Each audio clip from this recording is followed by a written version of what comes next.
तुम्हाला थंबनेलवरून कळालेच असेल की आज आपण काय बनवतो। एक मध्यम आकाराची जुडी 3 पाण्याने स्वच्छ धुवून कापून घेतली आहे बारीक। 1 वाटी भिजवलेली हरभऱ्याची डाळ, चवीपुरतं मीठ, थोडं लाल तिखट, हळद, लसूण, अद्रक आणि मिरच्या मिक्सरला बारीक वाटून घेतले आहे। अख्खे जिरे, धनापूड, कोणी तांदळाचं पीठ न वापरता ज्वारीचं पीठ वापरणार आहे आणि थोडेसे तीळ। चला तर मग रेसिपीला सुरुवात करूया। सर्वप्रथम 1 वाटी हरभरा डाळ मी 2-3 तास भिजत घातलेली होती, ती काढून निथरून घेतली मी।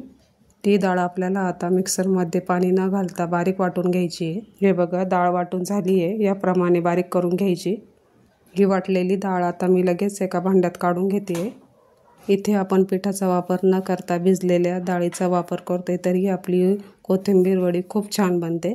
वाटलेली डाळ आता भांड्यात काढून झाली आहे, त्यानंतर लगेच 1 वाटी बारीक चिरलेली कोथिंबीर घालून घ्यायची। लगेच हिरव्या मिरच्या, लसूण, आलं वाटलेली पेस्ट घालायची। त्यानंतर 1 चमचा जिरं,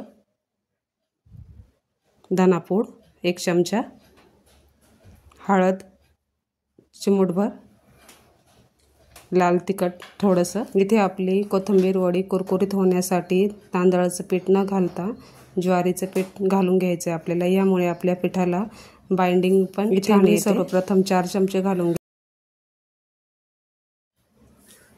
त्यानंतर लगेच चवीपुरतं मीठ घालायचं। आता हे सर्व मी मिक्स करून घेते व्यवस्थित। इथे डाळीला ओलसरपणा असल्यामुळे पाण्याची गरज पडत नाही। मला पीठ थोडं सैल वाटते, राहिलेले ज्वारीचं पीठ घालून घेते। पुन्हा व्यवस्थित मिक्स करून पीठ तयार करून घेते। हे बघा आपले पीठ तयार झाले। लगेच एका प्लेटला तेल लावून हे पीठ त्यामध्ये टाकून व्यवस्थित पसरून घ्यायचं। इथे हे पीठ तुम्ही चाळणीला पण लावून घेऊ शकता। माझ्याकडे ढोकळ्याची प्लेट होती म्हणून मी त्यामध्ये पीठ लावून घेते। पसरून घेतल्यानंतर यावर आपल्याला आता लावून घ्यायचे थोडेसे तीळ। तीळ टाकल्यानंतर हाताने थोडे प्रेस करून घेऊ। आता वडी वाफवून घ्यायची, त्यासाठी इथे मी घेतली आहे जाडबुडाची कढई, त्यामध्ये 1 ग्लास पाणी टाकून घ्यायचं। त्यामध्ये एक स्टँड ठेवून पाण्याला चांगली खळखळीत उकळी आल्यानंतर आपली कोथिंबीर वडीची प्लेट ठेवून घ्यायची। यावर आता झाकण ठेवून घेऊ। ही वडी आपल्याला 15 मिनिटं चांगली वाफवून घ्यायची आहे। हे बघा आपले 15 मिनिटं झाले। वडी बघू आपण आता वाफली की नाही।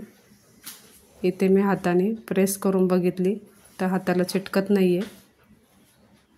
चाकूच्या साहाय्याने पण आपण बघूया, चाकूला पण पीठ लागत नाही।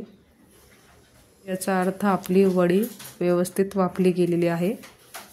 हे बघा मी गार करण्यासाठी ठेवलं होतं, कडा अशा मस्त सुटून आल्या आहेत। चाकूच्या साहाय्याने आपल्याला काढून घ्यायचे। ताटाला तेल लावल्यामुळे ही वडी अलगद निघते। हे बघा इथे लगेच मी आता वडा कापून घेते। ज्याप्रमाणे तुम्हाला वड्या हव्या आहेत त्याप्रमाणे वड्या कापून घ्याव्यात। इथे मी याप्रमाणे वड्या कापून घेते आहे। इथे बघा डाळीच्या व तांदळाच्या पिठाचा वापर न करता कोथिंबीर वडी तयार झाली आहे। लगेच आता कढईमध्ये तेल टाकून वडी तळायला घेऊया। इथे तेल तापलं आहे, लगेच आपण वडी सोडून घ्यायची। तेल हे कडकडीत तापलेलं पाहिजे, नाहीतर वडी तेल शोषून घेते। इथे जर न तळता वडी आवडत असेल तर तशी पण आपण खाऊ शकतो। हे बघा वडी तळून झाली आहे, काढून घेते मी आता। तुम्हाला जर मी बनवलेली रेसिपी आवडली असेल तर माझ्या चॅनलला सबस्क्राईब करा, लाईक करा। याचप्रमाणे मी राहिलेल्या सर्व वड्या तळून घेते। तुम्ही पण ही कोथिंबीर वडी एकदा नक्की ट्राय करा। Bye bye.